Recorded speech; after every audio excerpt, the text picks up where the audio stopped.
Tai sveiki, mėly kurso dalyviai. Šiandien aš jums noriu pristatyti Rūtą Stanaitytę ir pakalbėti apie kaupimą su darbdaviu. Kodėl nusprendėm pasikviesti Rūtą? Nes pirmas dalykas, tai ji pastarėjai 4 metai, kiek žinau, treji, dirba su darbdaviais labai aktyviai ir labai daug dėmesio skiria šios temos informacijai, šios temos plėtrai. Taip pat mes Rūta ne kartą ir konferencijose susitikom ir esam kartu dalyvavę. Ir iš tikrųjų tas informavimas apie galimybę kaupti kartu su darbdaviu ir man atrodo labai svarbus. Tai todėl norėčiau ir su kurso dalyviais pasidalinti. Juolab, kad šiandien mes kaip tik turim temą pensiją ir aš esu užsiminusi, kad, žodžiu, prie senatvės pensijos gali prisidėti ir darbdavys. Tai Rūta atstovauja bendrovę INVL Asset Management, bet pati bendrovė taip pat labai daug skiria dėmesio šiai temai ir ruošia webinarų, informacijos. Tai iš tikrųjų, kas norėsit, galėsit internete susirasti ir pasižiūrėti daugiau. O šiandien tai aš Rūta tiesiog tada paklausiu, tai kas yra tas kaupimas su darbdaviu? Kas galų gale kam gali kaupti darbdavys, ar tikrai visiems? Taip, tai sveiki visi, pasidalinsiu skaidrėmis ir informaciją, ką norėčiau tiesiog jums parodyti. Tuoj tik tais bandau. Taip, tai jau paprašysiu patvirtinti, ar matosi. Taip, matosi. Tuoj tik ne per visą ekraną, dabar turbūt per visą ekraną. Puikiai. Taip, tai keliaujam prie informacijos. Prieš tai dar norėjau padėkoti Ievai, kad pasikvietė.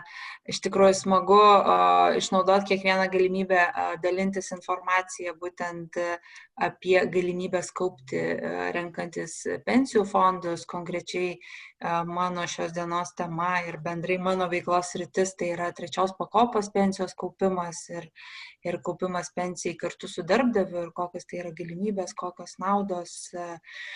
Ir kaip mes ją pristatom, tai kaip papildoma nauda darbuotojams. Ir konkrečiai kalbam apie papildomą naudą, kuri yra nukreipta į darbuotojo ateitį. Tai yra darbdavys šiandieną gali skirti sutartą pinigų sumą, bet jinai konkrečiai būtų skirta tam laikotarpiui, kad ir kaip atrodo toli, bet kai išeisim būtent į pensiją. Ir iš karto atsakant į klausimą Ievos, o kasgi gali pasinaudoti šitą naudą ir kam tos, kaip pasakyti, galimybės gali būti suteikiamos, tai kalbam apie darbuotojus, kurie dirba pagal darbo sutartis įmonėje. Tai yra labai, labai svarbi sąlyga, kad tai būtų darbiniai santykiai, nes tikrai yra nemažai dirbančių pagal individualios veiklos pažymą, dirbantis mažojo bendrijoje, tai vėlgi mažojo bendrijoje, kalbant apie būtent specifiką mažos bendrijos, tai gali šią naudą gauti, kaupimą pensijai su darbdaviu, tik tai dirbantis pagal darbo sutartis darbuotojai. Tai va. Ok, tai tada, tai pavyzdžiui, apibendrinti, nes mūsų tai kurse yra ir daug iš tikrųjų savarankiškai dirbančių ir mažoji bendrijoje veikiančių.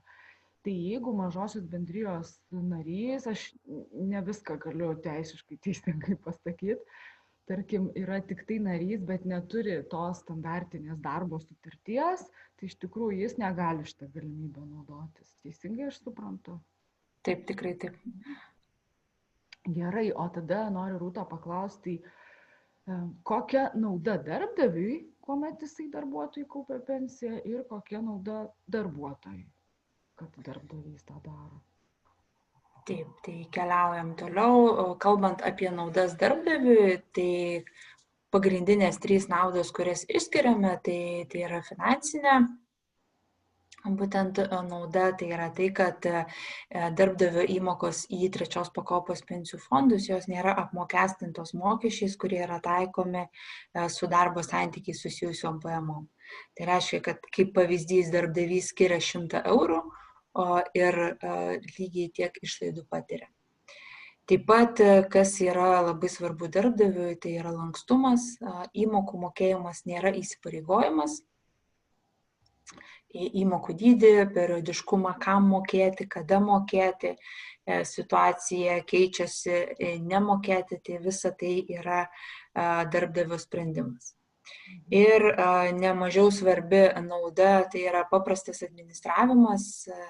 Tai irgi išskiriame, nes tikrai iš praktikos galiu pasakyti, kad nemažai klausimų būna, kalbant apie įgyvendinimą, sako Rūta, idėja tinka, patinka, faina, bet sako, kaip čia viską reikia, kaip pasakyti, įgyvendinti. Tai šioje dalyje mes tikrai maksimaliai įsitraukiame į programos įgyvendinimą, tiek kalbant apie komunikaciją darbuotojams, reikalingų dokumentų parengimą, vėliau administracinė dalis. Tai tikrai nėra taip, kad kaip pasakyti, žinot galimybę ir turit patys nuo balto lapo tai daryti. Tai tikrai tą pagalbą, tą papildomą informaciją mielai dalinamės.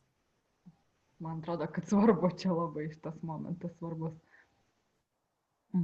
O dabar, tai aš žiūriu į tą pavyzdį ir tada tik tai galvoju, kad tarkim, jeigu mūsų grupėje yra koks nors asmuo, vienas iš dalyvių, pavyzdžiui, turi savo įmonę ir savo įmonė yra įdarbinęs save kaip ir darbuotojas. Tai iš tikrųjų, man atrodo, kad puikiai galimybė, kad dėka savo verslo galima ir pensiją sukaupti ir mokestinę aplinką pasinaudoti.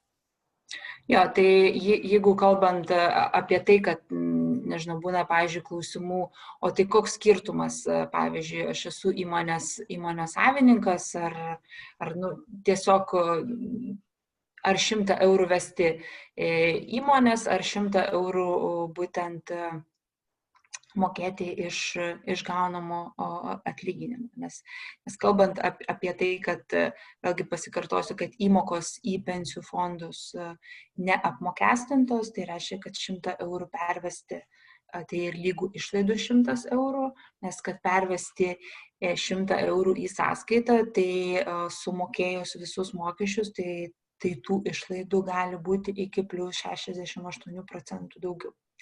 Tai irgi ką noriu atkreipti dėmesį, kad tas 68% efektas, jisai gaunamas neįvertinus neapmokestinamo pajamų dydžio, nes tas skirtumas, tas efektas, jisai gali būti ir mažesnis. Dar ką svarbu irgi paminėti, ta palanki mokestinė aplinka ir tai, kad įmokos neapmokestintos, yra lubos įmokoms, tai yra iki 25% būtent su darbo santykiai susijusių pajamų metinių. Tai reiškia, kad pasibaigus metam darbdavio įmokos sumokėtas reikalinga deklaruoti ir svarbu, kad tos įmokos neviršytų 25%. Tai yra įmonių, kaip pasakyti, atlyginimas prieš mokesčius, tai tas procentas pakankamai aukštas. Taip pat, kas dar svarbu darbdaviams, tai yra tai, kad sumokėtos įmokos, jos yra priskiriamos leidžiamiem atskaitimam ir įmonė įsirašo į sąnaudas. O jeigu įmonė viršija tos 25%? Taip, tai jeigu nutinka taip, kad viršija, tai vadinasi, tai bus apmokestinta kaip su darbo santykiai susijusios pajamos. Dar ką noriu atkreipdėmėsi, kad gali būti, kad, nežinau, vidury metų tai bus viršyti tie 25%, bet svarbu tai, kad matematika turi sueiti pasibaigus metam, nes įmokas deklaruoti reikalinga iki vasario vidurio pasibaigus metams ir tada tiesiog ta metinė suma jinai turi neviršyti. Okay, tai turbūt galim tada pereiti prie darbuotojo pusės. Taip, o kokiagi nauda darbuotojams? Vėlgi pagrindinė informacija, kas yra svarbu darbuotojams, tai yra tai, kad visos pervestos įmokos yra darbuotojų nuosavybė. Tai yra, kad įmokos pervedamos į darbuotojų asmeninę trečios pakopos pensijų sutartį, lėšos jos yra investuojamos su tikslu, kad ilguoju laikotarpiu uždirbti daugiau ir vėlgi kaupiam savo, bet nežinom, ar sulauksim pensijos ir ar spėsim pasinaudoti, tai irgi nemažiau svarbu, kad visos lėšos yra paveldimos ir atiteks šeimos nariam pagal civilinį kodeksą arba pagal testamentą. Taip pat, kalbant apie naudas, tai visos pervestos darbdavio įmokos, jos yra investuojamos, tai tikslas, kad pervestos lėšos jos uždirbtų daugiau, tai visa veikla yra prižiūrima ir griežtai kontroliuojama Lietuvos banko. Dažnas klausimas iš darbuotojo, kas bus, jeigu darbdavys nuspręs nemokėti, kas bus, jeigu pakeisiu darbovietę, tai irgi kaip ir darbdaviui nėra įsipareigojimas įmokų mokėjime, taip ir darbuotojui lygiai taip pat. Darbuotojas laisvas rinktis mokėti įmoką iš asmeninių lėšų, tarti su kitu darbdaviu, taip pat ir įmokų nemokėti. Ir jeigu darbuotojas išėjo, dar aš apibendrinu ir patvirtinu, tai jeigu darbuotojas, pavyzdžiui, mokėjo jam darbdavys ir jisai išėjo iš darbo, tai iš tikrųjų jisai kaip sraigė namuką ir išsinešė tą sutartį. Ja. Taip, ir tokia, kaip pasakyti, ženkliausia nauda, kodėlgi verta kaupti su darbdaviu ir kaip darbdavys gali tapti partneriu investuojančiu būtent į darbuotojo ateitį, tai tą galimybę darbuotojui gauti daugiau suteikia būtent mokestinė aplinka. Tai yra, darbdavys gali leisti, patirdamas tas pačias išlaidas, leisti pasirinkti, kaip išmokėti paskirtą priedą darbdavio iniciatyva atlyginimo kėlimo etape. Ir ta galimybė, čia turim pavyzdį su 100 eurų, tai yra darbuotojas, kuriam yra svarbu čia ir dabar gauti pinigus į sąskaitą, gauna 100 eurų, darbuotojas, kuris mato tame naudą, mato vertę, turi galimybę kaupimui atidėti iki plus 68% daugiau. Ir tie plus 68% yra gaunami būtent per mokestinę aplinką. Nes darbdaviui yra tos pačios išlaidos. 100 eurų išmokėti į sąskaitą turi sumokėti gyventojų pajamų mokestį, sodrą, darbuotojų ir darbdavio, arba mokėdamas darbuotojui nesumoka mokesčių, o visą sumą atiduoda būtent kaupimui. Šioje vietoje ir bendrai kalbant apie kaupimą su darbdaviu yra labai svarbu suprasti tiek iš darbdavio, tiek iš darbuotojo pusės, kad tai nėra atlyginimo dalis, kad tai yra būtent lėšos skiriamos kaupimui. Ir ta galimybė gauti tikrai, sakykime, ženkliai didesnę sumą kaupiant su darbdaviu, tai yra būtent galvojant apie ateitį, apie kaupimui skiriamas sumas, o ne tai, kad čia gavau ir būtent išsigryninu, kada tik tai yra poreikis. Tai aš noriu šitą vietą irgi komentarą. Viena iš priežasčių, kodėl šiandien tave pasikviečiau, tai yra tai, kad jūs iš tikrųjų savo komandą Invalė labai komunikuojat šitą momentą stipriai, kad tai nėra atlyginimo dalis, kad tai yra papildoma motyvacija ir tas labai artima ir mūsų projektui finansų gidės ir vertybėm artima. Ir labai smagu, kad apie tai daugiau kalbama, nes rinkoje mes galim šiandien visko rasti, įvairių nuomonių, kaip kaupti su darbdaviu. Tai tada turbūt aš dar kartą užsiakcentuosiu, kad kaupimas su darbdaviu tai nėra atlyginimo dalis, kad pensijos kaupimas tai yra papildoma motyvacija. Taip? Tikrai taip.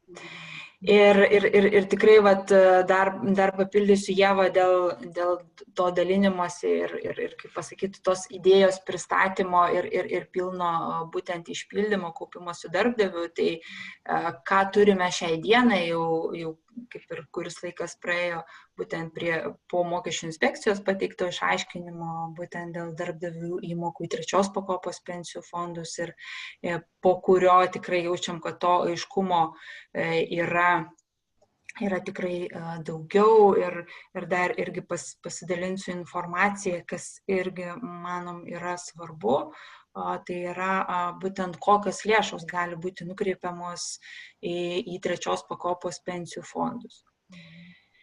Tai visų pirma, kalbam apie papildomą biudžetą, kurį darbdavys gali skirti, tai gali būti fiksuotos sumos, tai gali būti procentas nuo atlyginimo, tai vėlgi tos programos gali būti tikrai labai, labai individualios, kuo toliau, tuo labiau populiarėja skiriamas procentas nuo atlyginimo ir siūloma kaip programa darbuotojams, kur yra siejama su darbo stažu, kuo ilgiau darbuotojas dirba, tuo didesnę naudą gauna.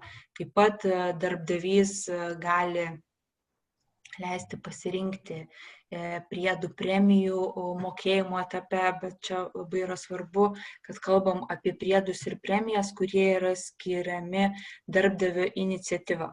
Tai reiškia, kad tai nėra darbuotojo uždirbti pinigai, kai darbuotojas pasiekė tam tikrus rezultatus, o čia konkrečiai kalbam apie tai, kad darbdavys nusprendė šiais metais skirti, bet jis tai neprivalo to daryti kiekvienais metais. Ir čia gali tiesiog leisti pasirinkti, kaip išmokėti būtent tą subiudžetuotą paskirtą sumą. Ar 100 eurų kaip pavyzdys šiandien, ar kaupimui iki plus 68% daugiau.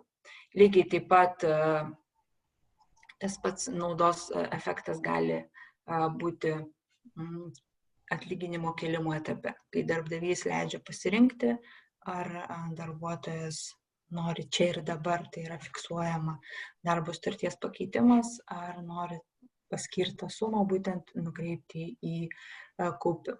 Lygiai taip pat gali būti ir galimybė rinktis dalį sumos, nes natūralu, kad norim ir čia ir dabar tą naudą pajausti.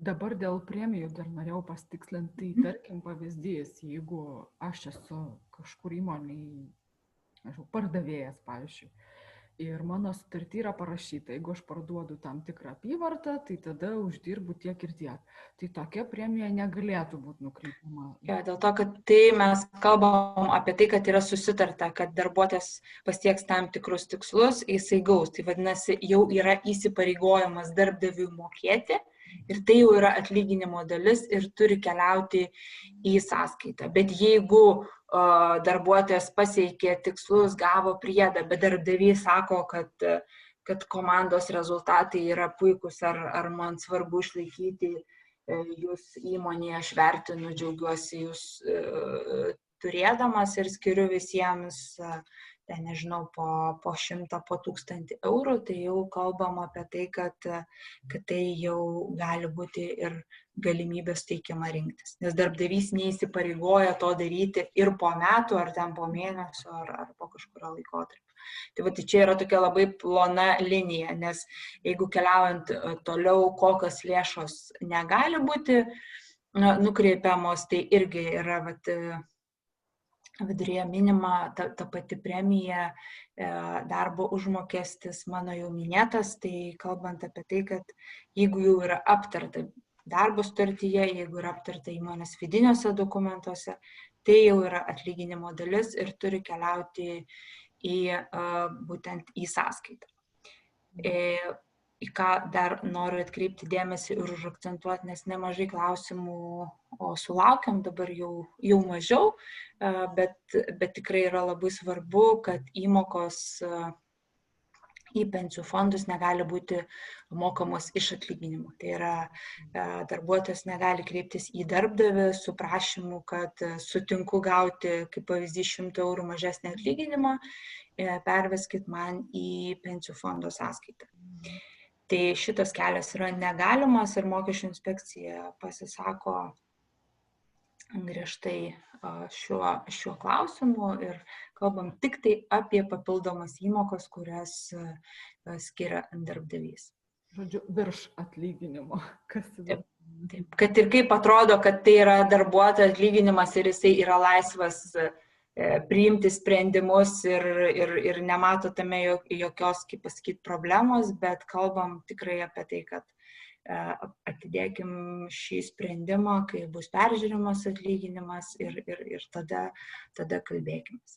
Tai jeigu aš teisingai suprantu, man čia atrodo visai logiška, nes yra skatinama iš tikrųjų tas, kaip čia pasakyti, skatinama, kad darbdaviai iš tikrųjų prisidėtų prie pensijos, o ne šitą instrumentą naudotų kažkaip kitaip, apeinant ten mokestinės schemas. Teisingai? Taip, tikrai taip, tai dėl to ir šias skaidrės esam pasirengę visiškai remiantis mokesčių inspekcijos išaiškinimu ir ten išskirtom būtent, kaip pasakyti, iš ko gali būti mokama ir iš ko negali būti mokama. Ir dar, kaip pasakyti, viso to, iš kokių lėšų gali būti mokama, iš kokių lėšų negali būti mokama, taip pat yra labai svarbus, čia labiau iš darbdavio pusės, bet ir darbuotojai tuos dokumentus pasirašo, tai yra įmonės apsirašo būtent šios naudos taikymo, kaip pasakyti, sąlygas, kad tai yra skiriama kaupimui, kad tai nėra atlyginimo dalis, darbuotojai pasirašo vidinius dokumentus ir svarbu, kad lėšos būtų kaupiamos ir nebūtų iš ankstinių atsiėmimų, nors ir trečios pakopos pensijų fondai pats, kaip pasakyti, produktas kaupimui jis yra lankstesnis, ta galimybė jinai yra, bet kaupiant su darbdaviu, tai neturėtų būti atsiėmamos lėšos arba tai galėtų būti ypatingai išimtinais atvejais. Tai ko tikrai nei vienas nenorėtum, ar liga, ar mirtis, kai jau tiesiog neturim kito pasirinkimo. Žodžiu, tai, ką kaupia darbdavys pensijai ir turi būti naudojama pensijai. Taip, tikrai taip. Jeigu norim turėti daugiau lankstumo, tai kaupkim iš asmeninių lėšų atskiroj sutartyje ir jau ten turėsim laisvę. Norim mokam, norim nemokam, turim kitų planų, atsiėmam lėšas, panaudojam, vėl grįžtam tęsim. Ten, kur yra darbdavys, tai turėkim planą, kad tai yra ilgalaikiam kaupimui. O darbdavys gali prisidėti prie antros pakopos kaupimo? Taip, lygiai taip pat ir ta galimybė jinai yra ir kaip pasakyti, tos visos mokestinės lengvatos darbdaviui irgi jos galioja tos pačios, tai tikrai tą irgi galima daryti. O tada gal pabaigai noriu paklausti, dabar klausosi, tarkim, mūsų kurso dalyviai ir tikiu, kad kyla klausimas. Tai pavyzdžiui, aš dirbu kaip darbuotojas kažkokiai įmoniai ir visai norėčiau, kad darbdavys prisidėtų prie mano pensijos. Tai ką man reikėtų daryti, kur kreiptis, ar pas darbdavį eiti, ko prašyti, kaip jo klausti, gal turi kažkokių patarimų? Jo, tai jeigu kalbant apie tai, kaip pasakyti,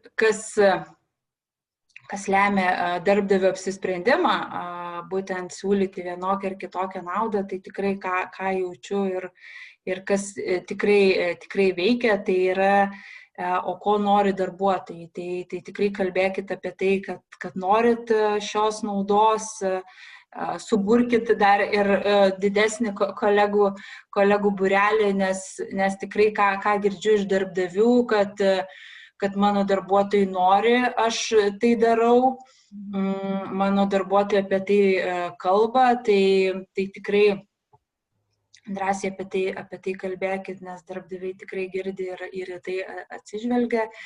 Jeigu reikia papildomos informacijos, vėlgi ją mes patys dalinamės ir duodam, ką neštis darbdaviu, bet labiau visą laiką skatinu organizuoti nuotolinius šiai dienai tikrai patogiai vykstančius susitikimus, kurio metu galim irgi lygiai taip pat turėti tokią pat diskusiją su pagrindinės informacijos pristatymu, jūsų konkrečios situacijos įvertinimu ir kaip tą būtų galima tiesiog įgyvendinti.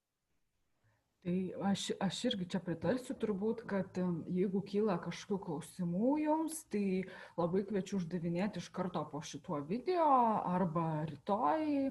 Mes kaip tik turėsim live klausimų atsakymų, tai irgi galima pasiruošti. Ir jeigu taip nutiko, kad nuėjot pas darbdavį ir nežinot, ko klausti arba pinasi liežuvis, tai man atrodo, kad visada daug paprasčiau iš tikrųjų darbdaviui duoti kontaktus žmogaus, kuris dirba su tuo ir tiesiog, kad paaiškintų, nes gali tai būti juk, kad darbdaviai ir nežino apie tokią galimybę ar susidūrė su tuo savo darbe.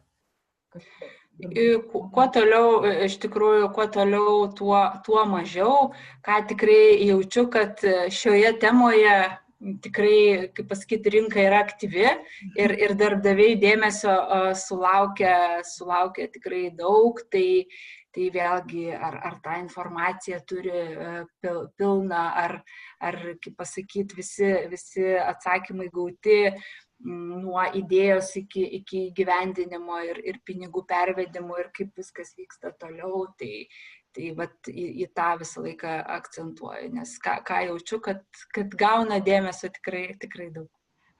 Tai šaunu, kad tema, žodžiu, yra, nes bent jau prieš kokius, nežinau, 7-6 metus, tai jinai taip dar labai lėtai judėjo. Taip labai lėtai. Jo, nes jo daliai atrodo, kad čia kažkas čia naujo jūsų, o kaip jūs čia.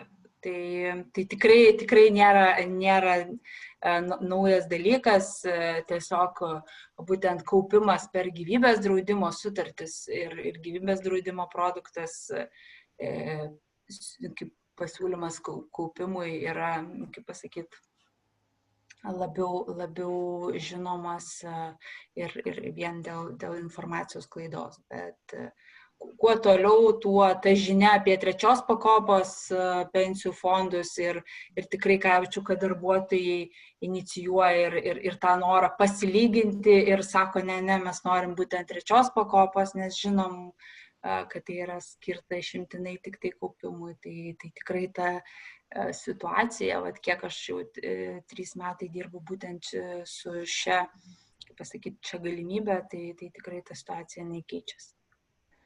Tai aš tada pakviesiu ir mūsų kurso dalyvius, kas turit galimybę, tai iš tikrųjų pasidomėkit arba nueikit savo darbovietę, paklauskit. Dar paskutinis tada klausimas, nes gali tai būti, kad kažkas dirba, tarkim, nežinau, UAB, o kažkas dirba valstybiniai įstaigoje, kurso dalyvių. Ar šita galimybė galioja vienodai tiek vienai, tiek kitai?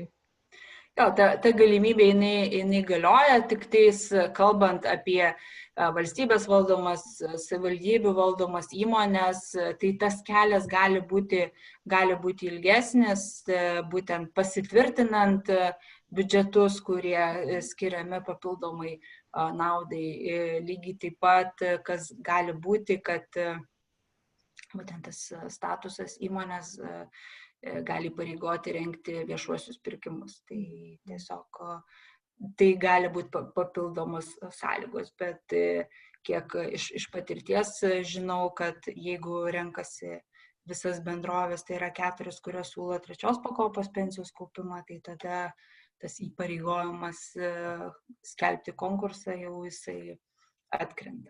Tai vėlgi tikrai tai gali būti tiek privačiam, tiek valstybiniam būtent sektoriui. O tu pati turi pavyzdžių, kad, tarkim, valstybinis sektorius... Tikrai tas yra, tas vyksta ir domisi ir svarsto galimybės, tai tas irgi, kaip pasakyti, džiugina. Tai aš ko turbūt į pabaigą palinkėsiu, kad vieną dieną šita galimybė, šitas bonusas nuo darbdavio taptų tokia, nežinau, tradicija, ar ne, kad ateinam įsidarbint kažkur ir liktai šalia to, kad turim atlyginimą ar ten kavos aparatą, tai turim dar ir kaupimą pensijai. Tai palinkėsiu čia tiesiog bendrai. Taip, tai tikrai ta siekimybė ir yra ir mažai žingsniais einam į priekį, kaip pasakyti, skleisdami šią žinią ir tikim, kad kad tai vieną dieną įvyks ir kad kuo toliau, tuo daugiau tiek darbdavių siūlys šią naudą, tiek ir darbuotojų rinksis ir mielai naudosis ir vertins. Tai ką tada, labai ačiū Rūta mums už tokį išsamų ir tikrai kokybišką pristatymą. Ir čia dalyviai matot Rūtos kontaktus, jeigu tarp jūsų yra darbdavių, tai galite kreiptis ir lygiai taip pat, jeigu esate darbuotojas ir žodžiu, nežinot, tai kaip čia šitą galimybę su darbdaviu suderinti, tai irgi galite tada kreiptis tiek į Rūtą arba užduoti klausimus apačioje komentaruose ir mes tada bendrom pajėgom spręsim toliau. Gerai, tai ačiū tau labai, puikios dienos, gerų darbų o mėly dalyviai, jums puikaus klausymo. Tai ačiū labai, Ieva, dar kartelį už kvietimą ir visiems, kurie klausėt ir tikiuosi susidomėjot ir daugiau sužinojot apie galimybę, tai tikrai kviečiu kreiptis ir lygiai taip pat diskutuokit ir su Ieva, kad tos informacijos ir to aiškumo būtų kuo daugiau. Tai gražios dienos visiems ir ačiū labai. Ir ačiū labai, iki. Iki.